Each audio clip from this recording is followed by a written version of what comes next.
Blade Runner, a DVD commentary. In this scene, the replicant Roy Batty meets Tyrell in his tower. The tower is super impressive and very rich. Roy Batty himself is a dangerous criminal. However, the director reminds us he is also someone who is treated very badly and has merely come to see Tyrell to ask for more life. He is currently destined to live only 4 years. The first thing we see in Tyrell's room is an owl. This is of course not a real owl, it is a replicant owl, a very expensive thing. The owl is used in the film as a symbol of wisdom and vision, and it is just the sort of thing that Tyrell might own. It is a sign of extreme wealth. The shot then changes to be a shot of Tyrell in his bed making some sort of wide-ranging business decisions. And once again we can see this mise-en-scene, this design is incredibly wealthy and opulent. Tyrell is a dominant and almost godlike figure.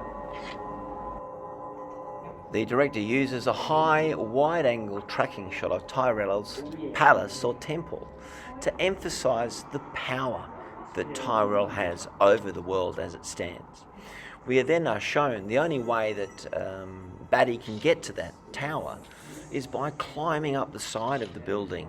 The director uses a vertical tilt shot here to accent the extent of the climb and also to emphasize the distance between Tyrell and the rest of the world.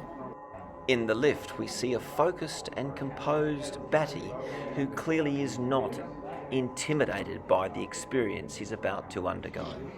A close-up shot to express intensity and emotion. In the next shot, we see the owl. The owl represents wisdom. It's a close-up or medium close-up shot of the owl. And of course, it's one of those representations of power and wealth so important to Tyrell. This section concludes with Tyrell dressed in white, dictating notes from the safety of his large white bed. He's surrounded by candles. It makes the scene look as if he's in some sort of church.